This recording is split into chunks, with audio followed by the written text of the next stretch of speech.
إله إلا الله وحده لا شريك له وأشهد أن محمدا عبده ورسوله اللهم صل وسلم وبارك على سيدنا محمد وعلى آله وصحبه أجمعين ومن تبعهم بإحسان إلى يوم الدين اللهم أرنا الحق حقا وارزقنا اتباعه وأرنا الباطل باطلا وارزقنا اجتنابه رب اجعلنا من الذين يستمعون القول فيتبعون أحسن. أما بعد muslimin dan muslimat yang dirahmati oleh Allah Subhanahu wa taala. Sihat kata?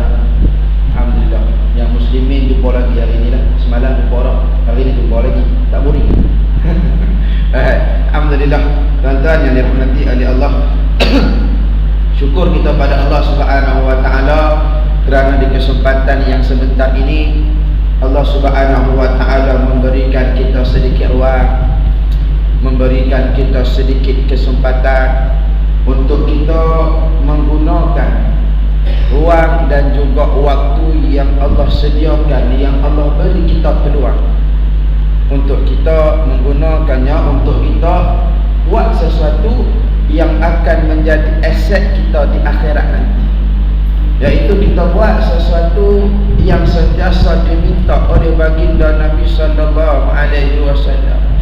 Nabi tak pernah dalam kehidupan Nabi minta tambahnya harta, minta tambahnya kemewahan, tapi Nabi minta apa tuan-tuan?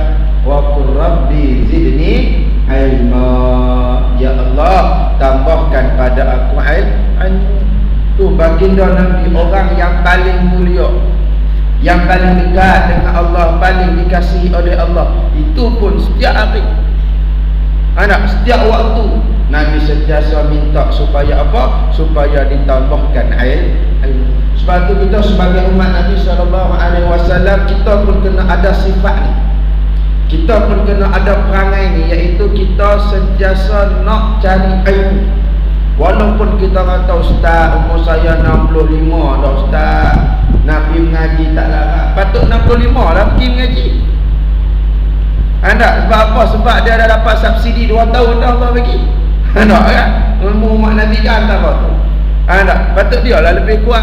Muda pula ustaz, awal lagi ustaz baru 22, saat saya 32, saya mengaji lah. Selagi bila sampai 32, baru 32 ustaz, 42 lah. Selagi sampai 42, dia kata baru 42 ustaz, 52 dah lah dapat batu nisan, baru berhenti nak mengaji. Tuan-tuan, tuntut ilmu. Sehingga kan Nabi SAW sebut dalam sebuah hadis, man kharaja, barang siapa yang keluar daripada rumah dia li-talabil ilmi, untuk dia menuntut ilmu agama. Dia keluar tu bukan nak pergi tengok wayang, bukan nak pergi tengok bola, bukan nak pergi shopping komplek, bukan nak pergi jalan, nak pergi piknik. Li-talabil ilmi, untuk dia tuntut ilmu agama. Maka bila sebut tuntut, dia mesti sungguh-sungguh. Antara tanda kita sungguh-sungguh tuan-tuan, menuntut ilmu adalah dengan kita catat apa yang kita mengaji. Ustaz, kami tak apa, kami ada live streaming. Balik saat lagi boleh tengok balik, kami tanya, tak ada masalah. Bukan sini, kat Zimbabwe tu. Sini okey, tak ada masalah. 2 kali 5. Tuan-tuan yang dirahmati oleh Allah, saya pernah jumpa ada seorang pakcik ni, saya khutbah di Surah Al-Amin, PTSO, khutbah Jumaat, surah Al-Qur. Ya.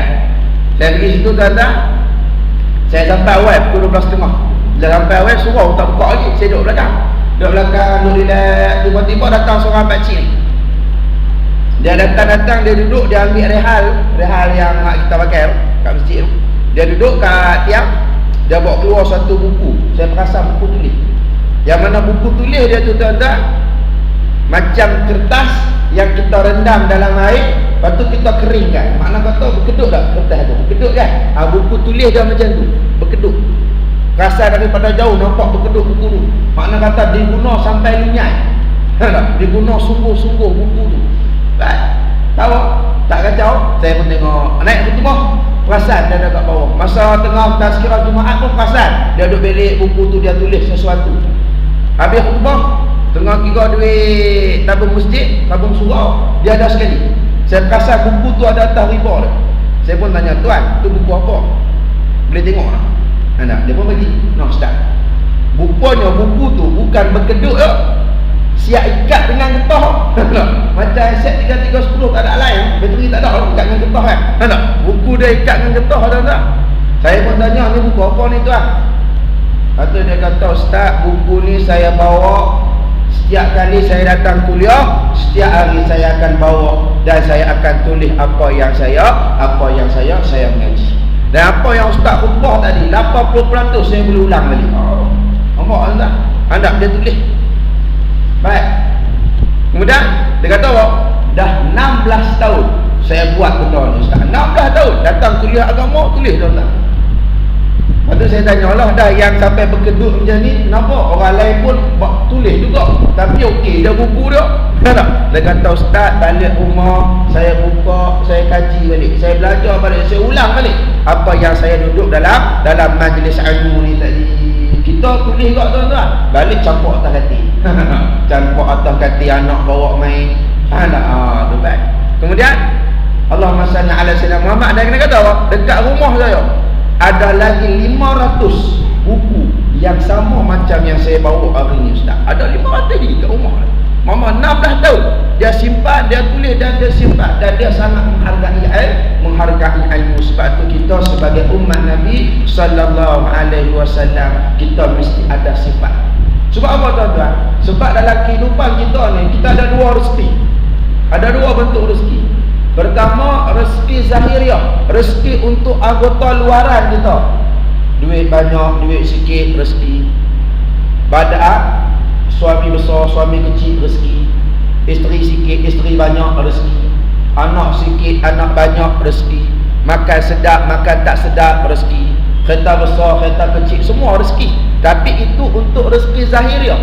Adapun rezeki untuk roh kita, rohani kita, apa dia tuan-tuan? Ilmu ni jadi rezeki, makanan untuk rohani kita. Sebagaimana yang zahir, kalau kita tak dapat pada waktunya, contoh makan tengah hari, kita tak dapat makan tengah hari, habis kerja kita cari makan tak tuan-tuan? Kita cari pukul 8 sampai pukul 4 kita meeting. Habis pukul 4 hari tu kita tunggu malam makan. Kita makan kan? Sebab apa? Lapar. Itu zahiriah kita. Maka rohani kita, kalau tak dapat subuh, kenapa tak pergi duha? Kalau tak dapat duha, kenapa tak pergi petang? Kenapa tak dapat tu petang? Kenapa tak pergi maghrib? Paling kurang dalam sehari tuan-tuan, mesti ada satu waktu kita duduk dalam majlis ilmu Allah subhanahu wa ta'ala. Li talabil ilmi, marah siapa yang keluar untuk menuntut ilmu agama. Wa huwa fi sabilillah. Nabi kata orang ni berada pada fi sabilillah. Bermakna perjalanannya dilindungi oleh Allah subhanahu wa ta'ala. Sampai bila?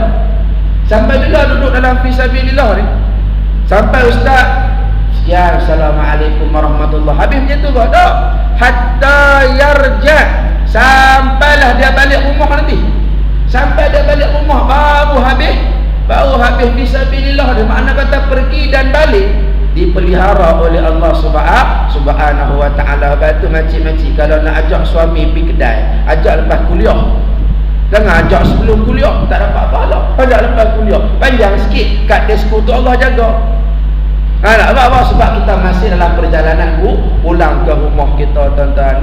Hari tu anak kata dalam masa sehari mesti ada suatu waktu, suatu keadaan kita duduk, kita mengaji ilmu Allah subhanahu wa ta'ala. Bukan untuk orang lain tuan-tuan, untuk kita, untuk anak kita, untuk isteri kita, untuk keluarga kita. Supaya apa? Supaya kita hidup atas dunia ni tuan-tuan, kita jadi orang yang dipandu oleh cahaya Allah subhanahu wa ta'ala. Baik, InsyaAllah hari ini saya akan bawa satu hadis Nabi SAW yang ditulis ataupun diriwayatkan dalam kitab 40 hadis Al-Humariyah karangan Syekh Abu Fadli Abdullah Muhammad As-Siddiq Al-Humari Al-Hasani.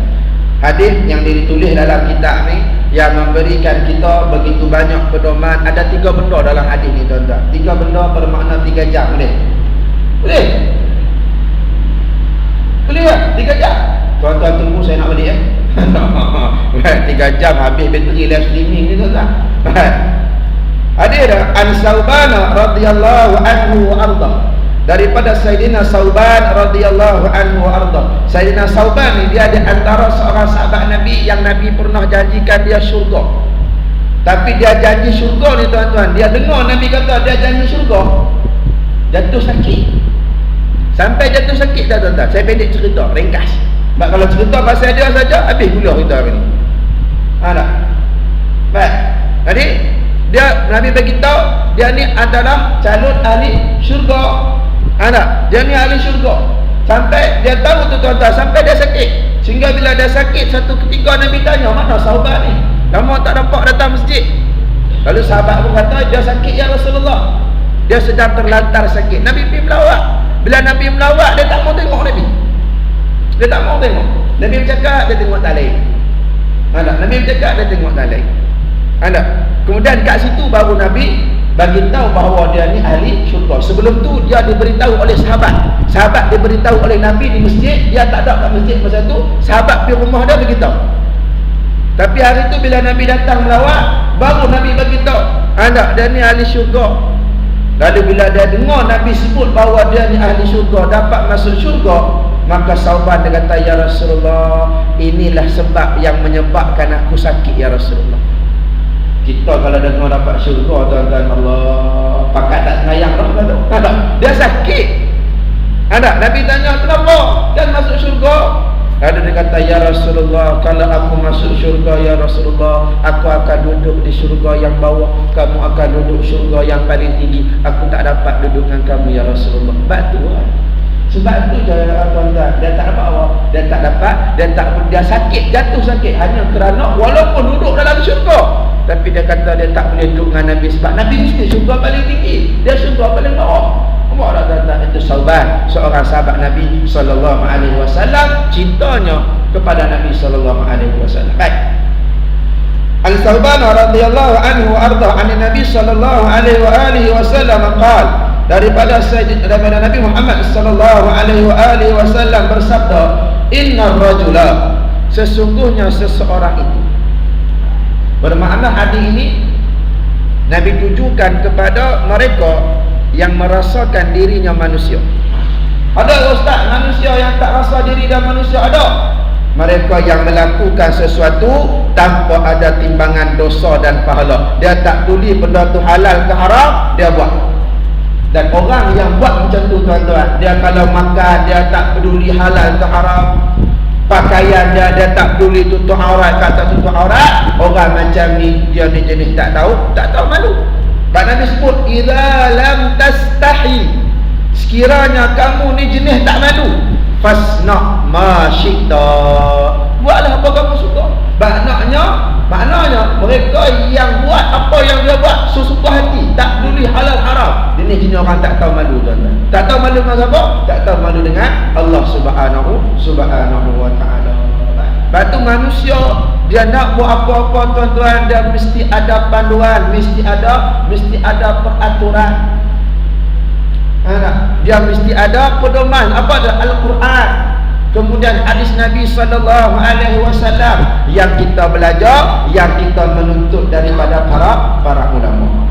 Tapi ada juga, ustaz saya pegang Quran hadis. Ambil dari mana? Saya belajar sendiri ya ustaz, dengar YouTube. Buka Quran, lepas tu belajar sendiri, tak duduk dengan para ulama. Ini pun boleh masalah juga ni. Dia jenis kalau mandi tuan-tuan, dia tak pakai timba, dia ambil tong terus sukuk atas kepala. Ini manusia. Hak jenis ambil Quran hadis direct tanpa mengikut kalam para ulama. Kita tak nak faham Quran hadis berat tuan-tuan. Satu benda yang sangat besar, satu benda yang sangat payah untuk kita faham. Melainkan kita mempunyai ilmu yang mencukupi. Maka kalau kita nak mengaji kena mengaji. Maka kenapa? Kena mengaji dengan para ulama. Duduk dengan para ulama, duduk mengaji. Ada orang datang tempat kita belajar, mengajar, kita datang. Jangan kita tak datang tuan-tuan. Kalau artis datang, boleh ramai-ramai kita bawa anak isteri kita datang tuan-tuan, pergi tengok artis. Suka sangat boleh selfie dengan artis. Apa salah gembira sekali selfie dengan ustaz? Datang kuliah, anak ini datang seorang. Ada piknik dengan orang rumah berdua tuan-tuan, jalan pimpin tangan. Cuba datang kuliah, datang jalan pimpin tangan. Ustaz malas nak ambil air semayang, bukan bayar pun tuan-tuan, bukan ambil air semayang kena bayar duit. Nak datang. Nak ini dak suami pun tak pergi, awak tak pergi. Bang, lama tak nampak kuliah ni. Teman orang rumah. Teman apa? Dia sakit ya? Tak. Habis tengok cerita rindu awak 200%. Dia teman isteri dia tuan-tuan. Ada. Cerita berapa? Pukul 7, 98. Allah Rabbi tuan-tuan. Ada. Baik. Tuan-tuan yang dirahmati oleh Allah. Innar rajula, maka sesungguhnya seseorang itu la yuhramur rizqa, diharamkan rezekinya. Maksudnya Allah sekat, Allah blok rezeki dia. Yang patut dia dapat Allah blok. Bidzambi yusibuhu, dengan sebab dosa yang dilakukannya. Wala yaruddul qudaa, dah bagi habis hadis dulu tuan-tuan.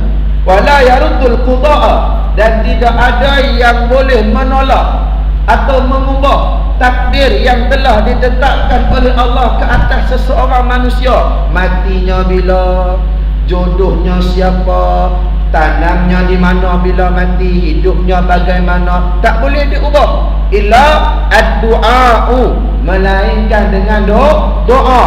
Wala yazidu fil umri, dan tidak ada yang boleh menambahkan pada umur seseorang. Tak ada yang boleh tambah umur seseorang. Kalau Allah dah kata 60 umur dia, Allah kata 65 umur dia. Illa albirru, melainkan kebaikan yang dilakukan oleh seseorang itu. Kebaikan itu boleh menyebabkan umurnya dipanjangkan oleh Allah Subhanahu wa taala. Rawahu Ahmad wa Nasa'i wa Ibn Hibban fi sahihi wal Hakim wa sahhahahu. Baik. Allahumma salli ala sayyidina Muhammad. Baik, tak pergi yang pertama. Sesungguhnya seseorang itu Allah sekat rezekinya, Allah belak rezekinya, Allah halang dia daripada mendapat rezeki, adalah kerana dengan dosa yang dilakukannya. Sebab tu Allah dia buat apa-apa tuan-tuan, Allah dia tak zalim.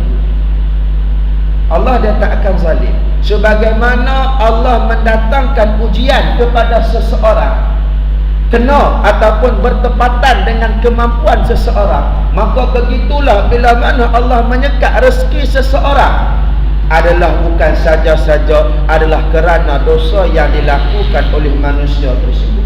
Maka yang pertama kita kena faham rezeki itu apa. Yang menjadi pemahaman orang Melayu kita, orang Islam kita hari ni tuan-tuan, dia letak duit dia rezeki, benda lain bukan rezeki. Itu pemahaman yang tak cukup. Bukan duit saja rezeki tuan-tuan, bahkan barang lain pun rezeki. Hak kita faham, hujung bulan masuk gaji, cucuk duit, alhamdulillah dapat rezeki. Tak pun baru ni bulan 3 tu cucuk duit dapat seorang 150. Seorang ada 400 yang tak kahwin lagi, itu pun alhamdulillah dapat duit beri. Nah, maknanya apa? Dapat duit dia ucap alhamdulillah. Tapi ramai mana dia ada anak yang baik, anak yang umur 7 tahun dah sembahyang 5 waktu, anak yang umur 8 tahun dah mula hafal Quran. Ramai mana orang yang bersyukur dapat anak macam ni? Sebab anak yang saleh adalah salah satu daripada nikmat yang paling besar yang diberikan oleh Allah Subhanahu wa taala kepada seorang ibu dan juga seorang ayah. Bagi ibu yang berjaya, ayah yang berjaya ialah ayah yang bukan dia didik anak dia boleh jadi SPM terbaik Malaysia, boleh jadi UPSR nombor 1 kat Malaysia. Itu belum kejayaan yang sebenar. Kejayaan sebenar seorang ibu dan juga seorang ayah ialah mereka yang mampu didik anak mereka. Paling kurang bila sembahyang jenazah dia nanti, anak dia boleh jadi imam untuk dia tuan-tuan. Paling kurang anak dia dalam ramai-ramai 5 orang tu tuan-tuan, seorang boleh jadi imam. Walaupun semua boleh jadi imam, takkan 5-5 nak jadi imam tuan-tuan. Seorang pun padan lah. Mana kata abang yang sulung boleh jadi imam pada mayat jenazah mak ayah dah. Itulah mak dan ayah yang paling seronok, yang paling gembira di atas dunia. Ada beza tuan-tuan. Kalau kita mati sekali lagi, Tok Imam kata, tuan-tuan, kalau ada jenazah, dia akan sebut jenazah. Kalau ada jenazah ni hak berhutang dengan tuan-tuan, tuan-tuan datanglah tuntut dengan keluarga, jangan tuntut dengan saya. Ni pergi minta dengan Tok Imam, pening pada Tok Imam. Tok Imam kata tolong tuntutlah dengan dia. Anak keluarga dia ada depan tu, tolong tuntut. Anak jangan biarkan jenazah ini ada menanggung hutang, ada benda yang tak selesai tentunya. Bayang kalau anak kita yang semayang kita, tuan-tuan, kalau ada ibu dan ataupun ayah saya, kan lain bunyi jenazah dengan bunyi ibu. Walaupun ayah kita dah jadi jenazah, tapi bunyi itu tuan-tuan. Kalau ada ibu ataupun ayah saya yang buat dosa, saya wakil pada ibu dan ayah saya minta maaf pada tuan-tuan. Ataupun ada yang hutang datang tuntut dengan saya boleh bayar, saya langsaikan insya-Allah. Anak tak lain. Anak kata ibu dan ayah hari ni masalah gitu. Kalau anak tu boleh senayang besok, anak tak senayang besok. Tapi kalau anak tu dapat SPM 7A, 7 hari kenduri tuan-tuan. Buat kalah kenduri tahlil. Tak? 7 hari kenduri, tiap-tiap hari nak makan nasi Arab. Anak tak dapat 7A tuan-tuan, 7 hari tak cakap dengan anak ni. 7 hari. Awak tak nak bercakap dengan saya mak. Hang tak dapat 7A, 7 hari jangan bercakap dengan aku. Hang bukan anak aku. Pun ada tuan-tuan. Allahu Rabbi. Jangan letak mindset macam tu. Anak kita tuan-tuan, dia boleh selesai fardu ain dia. Dia boleh selesai agama dia. Itulah harta kita yang paling berharga atas dunia. Bukan kata SPM tu tak penting tuan-tuan, penting. Bukan kata anak kita nak periksa jangan pula balik ni mak tak biar pergi periksa lah. Bukan penting pun. Bukan apa bawa akhirat. Bukanlah sampai macam tu tuan-tuan. Tapi nak cerita mana yang lebih penting, yang hari ini menjadi suatu benda yang kita banyak lupa, suatu benda yang banyak kita tinggalkan. Lepas tu kalau kita ada tuan-tuan, ada seorang anak kita ada 3 orang anak, kita tanya bang, nak sulung, bang nak jadi apa? So nanti abang ni kata, mak cik nak jadi engineer lah. Kalau boleh nak dapat IR. Saya tahu-tahu tuan-tuan, rupanya orang yang ada IR dekat depan tu akhirnya turunan. Kan? Kod ni campur dengan tone dia jadi IR. Rupanya IR ni orang engineer. Pangkat yang paling tinggi. Baru saya tahu tuan-tuan. Oh, rupanya macam tu. Anak, kan? Saya nak sampai IR. Tak apa, kan kata salah. Tu contoh. Anak kedua pula kakak. Kakak nak jadi apa besar nanti? Kakak nak jadi doktor lah, mak nak jadi pakar bedah mata kat Malaysia ni. Tak ada masalah. Tiba-tiba anak kita hak bongsu dan kita tanya mak nak jadi apa besar nanti? Kak jadi engineer, Han jadi doktor, Han nak jadi lawyer ke? Tak, cik tak mau jadi lawyer mak. Habis cik dah masuk tafiz, nak jadi ulama, nak jadi orang hafal Quran. Lepas tu anak nombor 3 ni, hak ni kita peluk paling erat tuan-tuan. Hak ni kita peluk paling seronok. Alhamdulillah. Kurang-kurang ada orang boleh bagi syafaat kat mak ke akhirat nanti. Betul macam tu. Ini dia mak. Hang nak makan apa? Ni masalah. Hang jadi ustaz, hang nak makan apa? Dia tak tengok ustaz badan macam mana seorang-seorang tuan-tuan. Besar ke tak besar? Nak makan tak? Hang nak jadi tu imam, hang nak makan apa? Hari ni tuan-tuan, saya telefon makcik daripada daripada Sabah. Mina, hang turun KL ni. Awak pula turun Sungai Ramang ni. Ni anak aku ni, dia nak masuk sekolah tafiz. Aku kata dah suruh masuk universiti. Dia tak mau, dia dengar cakap Al-Quran. Tu makcik daripada Sabah beli tiket tu. Datang-datang terus tanya apa? Hang nak makan apa besar nanti? Makan nasi lah cakap, makan kayu pula. Apa tanya Cik Imam, ada makan kayu? Ada. Elok makan nasi tuan-tuan. Saya tak pernah lagi makan kayu jadi ustaz tuan-tuan. Anak itu mentaliti kita. Lepas tu anak yang soleh itulah harta kita paling berharga. Itu rezeki, keamanan ataupun rasa selamat. Hidup kita ni rasa selamat, itu rezeki tuan-tuan. Tapi hari ini keamanan, keselamatan Allah dah tarik daripada kehidupan kita. Tak selamat dah sekarang tuan-tuan.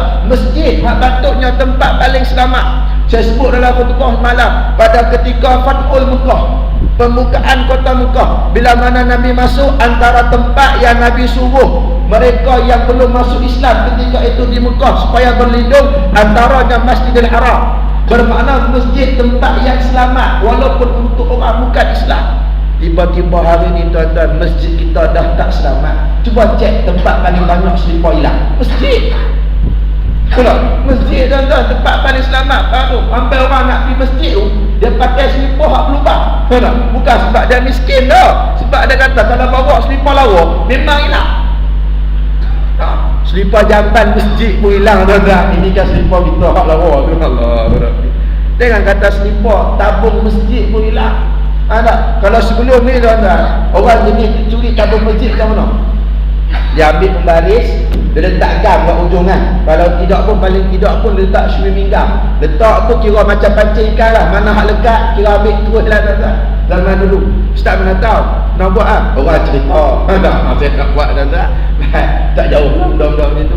Baik, sekarang tuan-tuan dia tak pakai tu dah. Dia ambil tabung tu sebiji bawa lari. Baru-baru ni tuan-tuan tengok dalam Facebook, ada video satu tu kan, dia perasan dia kurang macam ni lah, dia punya kapek, tapi warna merah kapek dah. Tak tak? Tengok semayang 3 sah depan tuan-tuan, ada seorang duduk kat belakang duduk tengok ada CCTV dah, tapi kenapa tabung tu hilang? Sebab tidak ada pencegahan daripada Allah. Sebab apa tidak ada pencegahan daripada Allah? Sebab kita tak buat hukum Allah Subhanahu wa taala. Itu sebab dia. Sebab Allah kata dah, nakalam minallah, pencegahan daripada Allah, dan Allah lah sebaik-baik pencegahan. Yang mencegah, Allah sebaik-baik yang mencegah perbuatan seseorang manusia.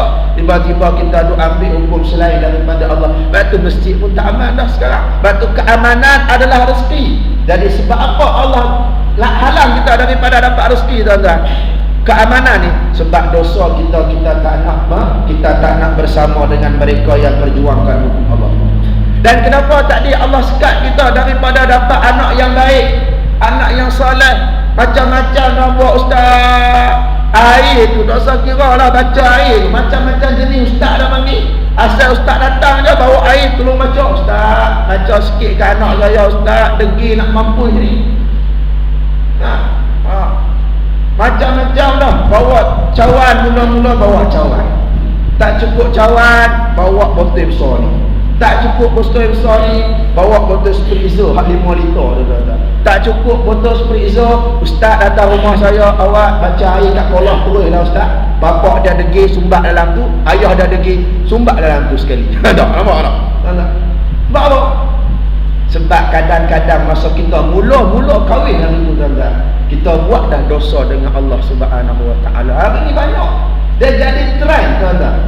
Pukul 10 masa angkat nikah, pengantin perempuan datang masjid, Masya Allah, tabarakallah, tutup aurat dia tuan-tuan. Allahumma salli ala sayyidina Muhammad. Comel sungguh, tutup aurat elok, siap pakai lapik dagu. Siap pakai lapik dagu warna hitam. Tok Kadi tengok, berkenalnya aku tengok, minta-minta lah dari lelaki tu tak sampai, boleh aku ganti, lama dah mendudah. Tok Kadi kenal tuan-tuan, tengok pengantin pukul 10. Habis angkat nikah tuan-tuan, bapak pengantin pun kata, Tok Imam, saat lagi makan kat rumah lah, senang pukul 12 makan sekali lah depan rumah je pun, depan masjid je pun kenduri ni, pukul 12 makan saat lagi lah, tak payah makan kat sini lah. Tok Hadi mengata tak apalah, no problem, duit siapa jangan lupa. Habis dalam pukul 12 ni Tok Hadi pergi tuan-tuan pukul 12, jejak pintu gerbang pun pusing songkok Tok Hadi tu. Tengok pengantin tadi, awak tadi tutup elok tuan-tuan, pukul 12 atas pelamin gerak ni baju, rambut tu berpintar. Ini macam Salomon dulu tuan-tuan. Allah Rabbi. Sebab tu kadang-kadang tuan-tuan, sebab tu kita tak mohon ampun, kita tak taubat pada Allah, maka Allah sekat kita daripada dapat anak yang baik. Habis ustaz, kalau orang tu baik dah ustaz tapi anak dia tak baik, itu dugaan, itu ujian daripada Allah. Mungkin masa kahwin dah tu ada benda lain pula yang kita buat, menyebabkan Allah sekat rezeki kita. Sebab tu kita tuan-tuan, sebut nama kita ni manusia, kita tidak akan lari daripada dosa. Tak akan lari daripada kita buat kesilapan atau kita buat kesalahan, sebab namanya kita manusia. Kita ini nisyan, makhluk yang pelupa. Dah buat rasa bersalah, minta ampun, sat lagi buat lagi.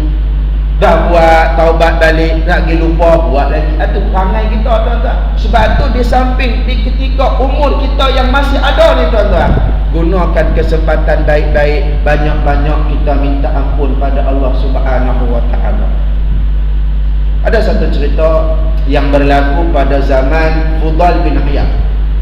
Imam Fudail bin Iyad, dia ni digelar sebagai Abidal Haramain, orang yang beribadah di dua tanah haram, ibadah di Mekah dan di Madinah. Jenis dia duduk Madinah Mekah lama tuan-tuan, dia pergi Madinah pula. Duduk Madinah lama, dia pergi Mekah balik. Itu perangai dia. Satu ketika masa musim haji, ketika waktu sampai di Arafah, dia sampai di Arafah, dia duduk satu tempat, dia bentang sejadah dan semayang. Fudal bin Iyad. Cerita ni berlaku kepada seorang manusia yang bernama Harun Al-Khurasani. Bukan Harun Salim Bacik tuan-tuan, itu pelakon. Mana? Harun Al-Khurasani. Tak. Kemudian Imam Fudal bin Iyad ketika mana di padang Arafah tu, dia bentang sejadah, dia semayang. Semayang, habis semayang, semayang lagi. Habis semayang, semayang lagi. Habis semayang, semayang lagi. Sampailah dia semayang banyak, sampai dia terlena. Tu orang alim tuan-tuan, semayang sampai lena. Kita lena tak semayang-semayang. Pergi shopping sampai tak semayang, bersepah tuan-tuan. Kerja sampai tak semayang, lagi ramai. Ada malu ustaz, nak cakap Kaabah berhenti sekejap semayang, malu ustaz, salah lagi dia potong gaji saya ustaz. Hadis ni cukup jelas bagi tahu pada kita yang berhak untuk sekat atau yang berhak untuk memberi rezeki pada manusia hanyalah Allah Subhanahu wa taala. Kalau andai kata suatu dunia menghalang kita untuk dapat sesuap nasi, tapi kalau Allah kata nasi itu rezeki kita, dia tetap akan masuk mulut kita, dia akan masuk dalam perut kita.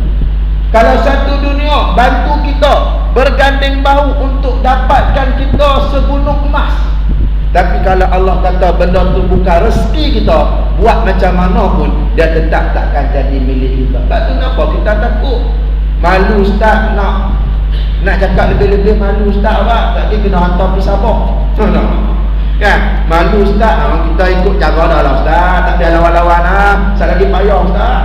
Dana tak dapat, itu tak dapat. Ni tak. Sebab apa? Sebab dalam hati kita, kita masih bertuhankan manusia, masih kita rasa manusia lah yang berhak bagi rezeki pada manusia. Sedangkan manusia itu sendiri Allah yang bagi rezeki pada dia. Hadis ni jelas pada kita tuan-tuan. Yang halang rezeki, yang bagi rezeki adalah adalah Allah Subhanahu wa taala. Baik. Balik pada cerita ni tadi. Lalu bila Fudal bin Iyad ni tertidur tuan-tuan, bila tertidur dia bermimpi. Dia dengar suatu suara daripada langit kata apa? Innallaha yaghfiruz dzunuba illa Harun Al-Khurasani. Sesungguhnya Allah mengampunkan dosa semua orang yang berwukuf di Arafah pada hari itu kecuali Harun Al-Khurasani. Sebut dalam mimpi tersebut. Lalu Fudal bin Iyad ni terjaga daripada tidur tuan-tuan. Bila dia terjaga dia tuan-tuan, dia pergi cari siapa Harun. Kenapa Allah tak ampun dosa dia? Allah ampun semua kecuali dia. Lalu dia pergi cari, dia pergi kemah ni tak ada, pergi kemah ni tak ada. Sampai satu kemah dia tengok ada orang kat luar, dia pun tanya, kenal tak Harun Al-Khurasani? Lalu orang kat depan ni kata kenal, dia ada kat belakang. Dia ni jenis semayang tak henti-henti. Itu tuan-tuan. Orang semayang tak henti-henti, Allah tak ampun dosa. Kita saat-saat berhenti ni on off ni, Allah ampun tak dosa kita tuan-tuan. Orang yang semayang tak henti-henti, Allah tak ampun dosa. Baik. Kemudian Fudal bin Iyad minta izin masuk dalam, dia masuk dalam tuan-tuan, dia tengok ada orang semua semayang. Dia kata ni ruk. Lalu dia tunggu. Bila dia tunggu tuan-tuan, habis dia lelaki ni semayang, nak bangkit semayang seterusnya, kata Fudal bin Iyad, wahai tuan, tunggu sekejap. Tunggu sekejap, ada aku nak tanya. Lalu Fudal bin Iyad kata tanya lah. Harun kata, lelaki ni kata tanya lah. Lalu kata Fudal bin Iyad, siapa nama tuan? Nama aku Harun Al-Khurasani. Lalu kenapa tanya nama aku? Bermakna orang ni mesti nak cakap benda yang penting, sebab dia tanya nama. Lalu kata Fudal bin Iyad macam ni, tadi aku tertidur, aku semayang, lalu aku tertidur. Bila aku tertidur, aku bermimpi satu mimpi yang kata Allah ampunkan dosa semua orang yang berwukuf di Arafah pada hari ini kecuali Harun Al-Khurasani. Kamulah. Lalu bila Harun dengar cerita benda tu tuan-tuan, dia tunduk, dia diam. Bila tunduk dia diam tuan-tuan, dia kata apa? Kamu orang yang ketujuh yang cerita mimpi yang sama padamu. Bermakna sebelum ni ada 6 orang dah, 6 tahun lepas dah orang mimpi benda yang sama, datang jumpa aku, bagi tahu bahawa dosa aku tak diampunkan. Sebab tu dia tunduk kepala, rupanya dosa dia masih tak diampunkan oleh Allah. Tak apa. Lalu Fudal bin Iyad pun tanya, wahai tuan, apa yang awak buat ni? Sampai payah sangat Allah nak ampunkan dosa kamu ni, apa yang kamu buat? Lalu Harun ni tuan-tuan, dia menangis teresak-esak, dan akhir sekali pendek cerita, dia cerita tuan-tuan. Dia kata apa? Aku ni bukan orang jahat, aku orang baik. Sembahyang jemaah, jaga taat pada ibu dan ayah aku. Tapi satu je perangai aku yang tak berapa nak elok. Apa dia? Aku suka keluar waktu malam, balik lambat, balik pukul 2-3 pagi. Kan? Kalau ada bola pukul 5 baru aku balik. Macam tu lah tuan-tuan. Perangai dia seolah orang lelaki. Kan? Dia kata perangai dia aku satu lah. Aku suka lepak, balik malam lewat-lewat. Balik lewat malam. Lalu satu hari aku duduk dengan budak yang tak berapa nak elok. Mereka kenalkan aku. Mereka bagi aku air. Aku ingat air biasa, rupanya arak. Lalu bila aku minum, aku mabuk. Bila aku mabuk, aku balik rumah dalam keadaan terhuyung hayang. Balik-balik dalam keadaan terhuyung hayang tu tuan-tuan. Allahumma salli ala Sayyidina Muhammad. Mak aku tunggu. Bila mak aku tunggu aku, dia tengok aku balik lewat, dalam balik lewat mabuk pula tu, dia pun mula mak marah, bebel. Hang ni kenapa balik lambat, jenis anak tak berhenti bahasa. Macam tu lah tuan-tuan, biasa orang perempuan kalau bebel macam mana. Marah. Harun sebelum tu tak pernah lawan mak dia. Hari tu dia tak boleh tahan tuan-tuan. Satu dengan pengaruh arak tu, dia tak boleh tahan. Akhirnya dia marah mak dia. Mak dia sikit, itulah lebih kuat, dia marah mak dia. Sebelum ni tak pernah marah, dia marah mak dia. Mak dia bila ada Harun cakap macam tu, lagi mak dia marah. Sebelum ni tak pernah lawan, hari ni lawan. Mak dia terus bebel lagi tuan-tuan. Masuk lagi bebel, marah. Harun dia tak boleh tahan, dia angkat tangan, dia lempang mak dia. Lempang. Jatuh mak dia. Mak dia jatuh, ingat berhenti dah. Bangun bebel lagi. Itu orang buat. Bangun bebel lagi tuan-tuan. Bangun bebel. Akhirnya Harun betul-betul ni hantu tuan-tuan, dia tak boleh tahan. Dia ambil mak dia ni, dia campur dalam ketuha pembakar roti. Dia tak sedar sebab dia mabuk. Dia tak mak dalam bakar roti, dia keluar nak masuk bilik, orang rumah dia kunci pintu, dia tidur kat luar. Besok pagi bila mabuk dah hilang, dia bangun daripada tidur, dia tanya orang rumah dia, kenapa abang tidur kat luar? Orang rumah dia kata, semalam abang balik mabuk, abang bunuh mak abang. Ya kau aku bunuh mak aku, tak percaya abang masuk dalam, abang tengok. Dia masuk dalam tuan-tuan, dia tengok mak dia sudah terbakar dalam ketuha. Lalu dia kata apa? Bermula daripada tu, aku salat minta ampun pada Allah selama 7 tahun. Tak berhenti aku minta ampun pada Allah sampai sekarang. Itu dosa aku. Patut aku tunduk sampai sekarang, Allah tak ampun dosa aku ni. Lalu kata Fudal bin Iyad, tak apalah tuan, tuan teruskan semayang tuan, mudah-mudahan Allah ampunkan dosa tuan. Saya nak balik tempat saya. Fudal bin Iyad balik tempat dia. Bila balik tempat dia tuan-tuan, dia hampas dadah lagi sekali, dia semayang. Dia semayang, habis semayang sampai dia terlena lagi sekali. Dan mimpi-mimpi yang sama, suara daripada langit disebut apa? Innallaha yaghfiruz dzunuba jami'a. Sesungguhnya Allah mengampunkan dosa semua orang, termasuklah Harun Al-Khurasani. Mula-mula kecuali si Harun ni, masuk kali kedua mimpi tuan-tuan, Allah ampunkan dosa si Harun ni. Dosa semua orang, termasuklah dosa si Harun ni. Fudal bin Iyad bangun, lalu dia tersenyum, alhamdulillah orang ni ampun dosa akhirnya. Nak cerita apa kat sini tuan-tuan?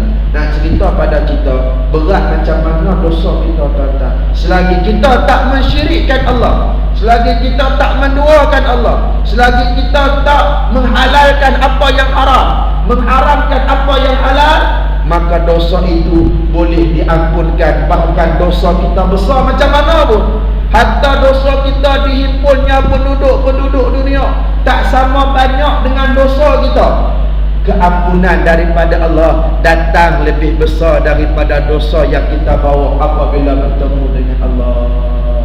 Batu atas dunia ni tuan-tuan, ada saat, ada waktu ketika banyak hisab diri kita. Kata Sayyidina Umar Al-Khattab radhiyallahu anhu arda. Azan dulu. 2 minit lagi. Baik. Lepas tu sambung lagi. First half sejam, second half 2 jam lah. Baik, Allahumma salli ala Sayyidina Muhammad. Tuan-tuan yang dirahmati oleh Allah Subhanahu wa taala. Tak dia pengaruh bola tadi, kena satu kosong, pun datang sini. Tuan-tuan yang dirahmati oleh Allah Subhanahu wa taala tu, ada waktu kita hisap diri kita, periksa diri kita, cek, koreksi di mana kelemahan, di mana kekurangan dalam kehidupan kita. Sebab Sayyidina Umar kata, hasibu anfusakum, hisap, cek diri kamu. qabla an tuhasabu, sebelum kamu diperiksa, kamu dihisab di hadapan Allah Subhanahu wa taala. Sebab akan tiba suatu saat nanti tuan-tuan, mulut kita yang atas dunia ni banyak cakap, dia akan dikunci oleh Allah Subhanahu wa taala. Al-yawma nakhtimu ala afwahihim, hari yang mana kami kunci, kami jahit, kami tutup mulut-mulut mereka. Wa tukallimuna aydihim, dan kami percakapkan tangan-tangan mereka. Tangan yang ada dunia ni buat dosa, nanti depan Allah dia cakap, ya Allah, waktu sekian-sekian aku buat benda ni. Dalam dia cakap, orang duduk pada masyarakat semua duduk tengok kita tuan-tuan, macam CCTV, macam satu video live, dan tunjuk akan dosa kita tuan-tuan. Kita atas dunia tuan-tuan, benda tu kita tak buat, tapi orang rekod cerita, orang kata kita yang buat. Kita malu tak tuan-tuan? Malu walaupun kita tak buat. Kita jalan, orang duk bisik kat belakang, bukan dia kau buat benda tu hari tu. Walaupun kita tak buat, tapi kita akan ada rasa malu. Itu benda kita tak buat tuan-tuan. Ni di mahsyar benda kita buat, Allah tayang semua manusia tengok. Sebab tu atas dunia ni hisab diri kita tuan-tuan. Atas dunia ni banyak-banyak koreksi diri juga selain.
tuan-tuan, ada waktu, ada peluang atas dunia ni kita hisab, kita muhasabah. Sebab atas dunia besar macam mana dosa kita, selagi waktu tu nyawa kita tak sampai ke halkum, saat tu matahari tak terbit sebelah barat, besar mana dosa kita, Allah ampun, Allah akan beri keampunan.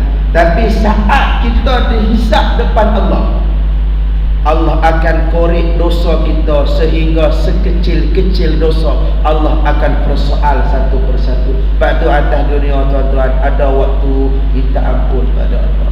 Duk saja-saja istighfar, mohon sungguh-sungguh keampunan daripada Allah subhanahu wa ta'ala. Kita hidup 50 tahun tuan-tuan, belum tentu kita boleh hidup separuh daripada umur kita sekarang. Belum tentu. Kita hidup 30 tahun, belum tentu kita boleh duduk 3 bulan lagi, belum tentu. Kadang-kadang doktor yang cakap puan ada 2 tahun lagi, rupa-rupanya dia yang pergi dulu. Dia dulu yang bertemu Allah. Ada itu. Bermakna saat masih ada peluang, tuan-tuan, jangan sesekali lidah kita lekang ataupun lupa daripada nak ucap astaghfirullahalazim, minta ampun atas dosa yang kita lakukan. Kerana bila kita rasa sempit atas dunia, kita rasa seolah-olah ditimpa dengan pelbagai masalah, seolah-olah kita ini sedang diuji dengan banyak benda yang kita disekat.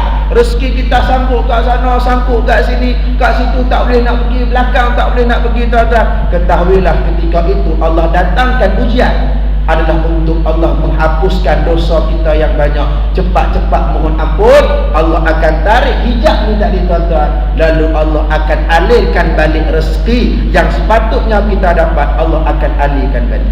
Macam sungai, tuan-tuan. Tuan-tuan mesti pernah mandi sungai kan, tuan-tuan? Di Hulu Langat ya. Kalau kat Kajang ni mandi sungai mana, tuan-tuan? Sungai Ramai memang tak ada sungai lah. Longkangnya. Kan? Mana? Hulu Langat lah, tenang kan. Tapi mana air terjun, tuan-tuan, kan sungai dah mengalir laju. Cuba kita ambil batu, kita sekat, buat macam tembok macam tu, tuan-tuan. Dia jadi berjalan tak air tu? Jalan tapi sikit kan. Sebab apa? Sebab ada sekatan. Maka macam tu rezeki kita, dia berjalan. Tapi sebab ada dosa ni tadi, maka dia lekat, dia sangkut. Lalu bila kita buat lagi batu ni tadi, batu kita susul sekat ni tadi, tuan-tuan, kita alihkan dia, laju tak air tu, dia akan berjalan laju lagi laju daripada sebelumnya. Maka bila kita minta ampun dengan Allah, mudah-mudahan rezeki yang sangkut ni tadi akan mengalir lebih laju lagi bila mana kita diampunkan dosanya oleh Allah Subhanahu wa taala. Pada ada kesempatan, tuan-tuan, jangan biarkan hidup kita tanpa ada mohon keampunan kepada Allah. Bahkan dalam Quran Allah sebut orang yang sentiasa minta ampun, sentiasa balik pada Allah, ada mohon ampun, muhasabah, dia tergolong di kalangan orang yang apa? Al-muflihun, orang yang berjaya. Dosa sebesar Harun Al-Khurasani itu, tuan-tuan, besar dosa dah.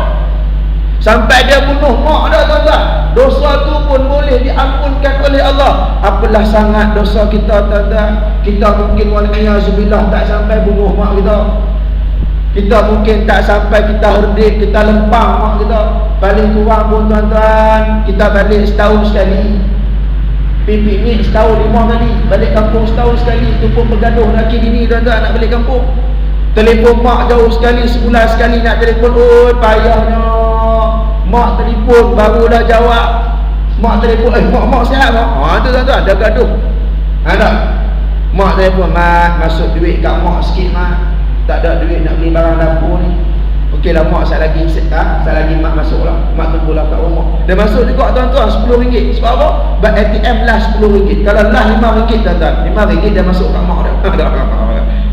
Ada orang deket-dekut nak bagi kat mak ayah dia, tuan-tuan. Sedangkan bagi pada mak dan ayah ini adalah salah satu daripada cara untuk Allah buka rezeki kita selepas daripada itu. Saya pernah kenal tadi, tuan-tuan, akhir sekali.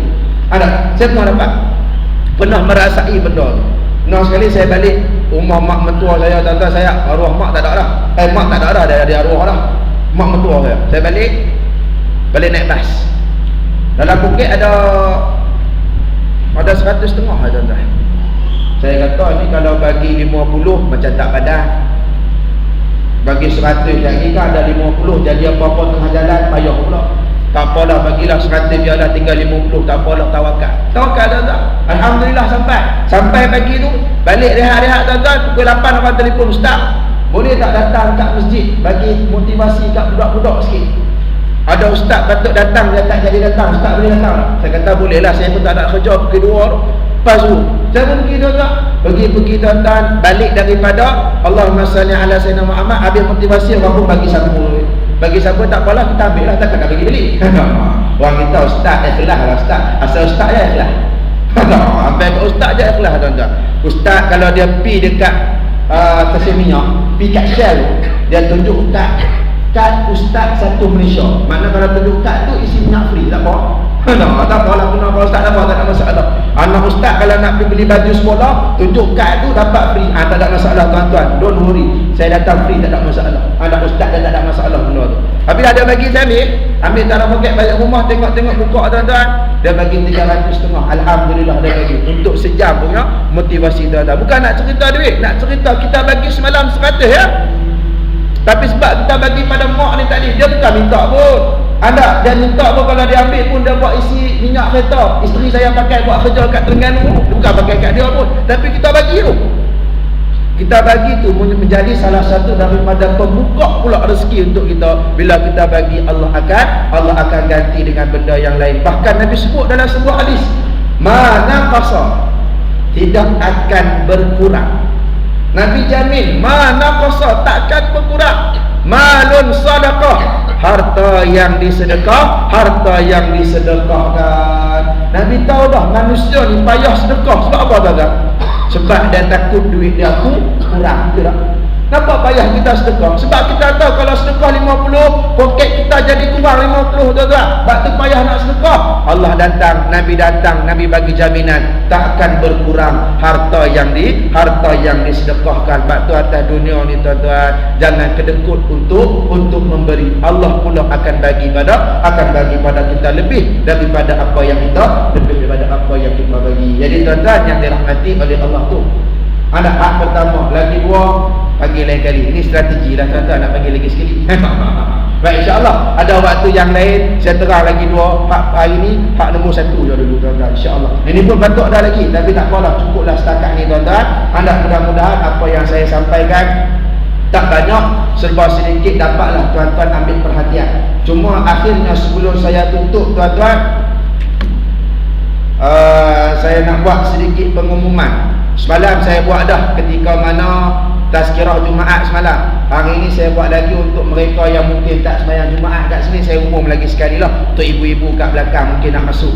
InsyaAllah pada 1 hari bulan 10, saya di bawah Yayasan Aman Terengganu, kami dalam lebih kurang 30 orang akan ke Kasala, Sudan untuk korban dan juga program korban dan akikah di sana. Pada 1 hari bulan kami akan balik 13 hari bulan. Tapi tak semualah dekat Sudan, kami akan ke Jordan untuk Syria pula. Sebelum tu di Kasala kami akan buat korban. Kami target tahun ni tuan-tuan, lembu 500 ekor, kambing pun 500 ekor. Sebab tahun lepas kami pergi 200 ekor, rasa macam banyak dah. Sebab di Kasala, yayasan yang daripada Malaysia yang buat hanya yayasan kami je. Setakat ni lah yang kami tahu. Ada pergi dekat sana tuan-tuan, duit balik jumpa NGO daripada Turki. Dia pun buat di tempat yang sama. Kami tanya berapa ekor. Ingat banyak dah 200 tuan-tuan. Dia kata apa? Kami setiap tahun Ustaz 1000 ekor kami bawa. 1000 tuan-tuan, kita 200 rasa banyak dah. Jadi kami target tahun ni 500 ekor. Kami bawa harga macam tahun lepas, kami tak ada naik. Satu bahagian lembu 300, satu ekor kambing 400 tuan-tuan. Mungkin hak masuk dah sini ada duit lebih nak masuk lagi, atau mungkin nak masuk yang kat Malaysia tak berapa cukup nak duit, nak cukup duit, nak masuk kat sini pun boleh, tak ada masalah. Ada saya bawa flyers kat belakang tu, ada sikit lagi. Kalau tak cukup nanti saya akan bawa lagi insya-Allah tuan-tuan. Boleh ambil dan boleh telefon saya lah depan ni untuk urusan selanjutnya. Mereka sangat memerlukan tuan-tuan, setahun sekali makan daging. Sampai ada ketikanya tuan-tuan lupa warna daging dengan bau daging tu macam mana, lupa tuan-tuan. Tak pernah, dah setahun sekali dia dapat. Dan yang kami pergi ni bukan rakyat Sudan. Kami pergi kepada pelarian Eritrea. Yang mana pelarian Eritrea ni adalah yang mereka yang lari daripada negara sebelah. Eritrea ni negara sebelah Sudan. Sudan ni macam perlis kan, border, dekat border tu Sudan, Kasala. Baik, Kasala tu macam perlis. Ada daripada Eritrea mereka masuk lari ke Sudan untuk dapat kehidupan Islam yang lebih baik. Sebab di Eritrea boleh sembahyang, benda lain tak boleh nak buat, sembahyang saja boleh. Sebab apa? Sebab yang jadi government di sana adalah Kristian, walaupun dekat sana 80% adalah Muslim. Ada mereka lari duduk di Sudan. Sudan pula negara bergolak, rakyat dia pun tak ada nak jaga, lagi nak jaga pelarian. Akhirnya mereka duduk satu tempat tuan-tuan, dan sangat memerlukan bantuan kita. Kami pergi tahun lepas pun tuan-tuan sangat naik. Bila pergi melawat Mahat Tafih mereka sangat naik. Kalau ada yang ada bangunan pun tuan-tuan, ada jenis katil tak ada tilam, tidur atas besi macam tu je tuan-tuan. Lapik pun lapik kayu, lapik pelepah macam tu je lah, tidur kat sana tuan-tuan. Kami pergi tahun lepas. Ada lagi naif Quran langsung tak ada tuan-tuan.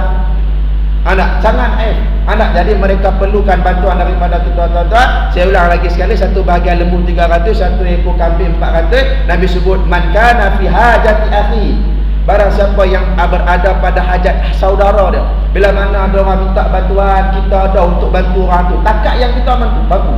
Kanallahu fi hajati, Allah pula yang akan ada bersama bila mana dia ataupun kita pula yang berhajat. Ketika itu Allah yang akan bersama dengan kita. Bahkan Nabi sebut, bahkan antara kelebihan orang yang korban ni, binatang yang kita korban atas dunia, binatang ini akan menjadi tunggangan kita di padang mahsyar, yang masa tu sempit apa semua tuan-tuan. Korban kita ni yang akan jadi jaminan yang akan bawa kita ketika mana kita di padang mahsyar kelak. Jadi akhirnya tuan-tuan, any question please? Ada soalan? Ada soalan lah pun nak tanya, tak ada soalan kita tutup cepat-cepat. Tutuplah Ustaz, lama dah ni. Ada soalan tak? Silakan.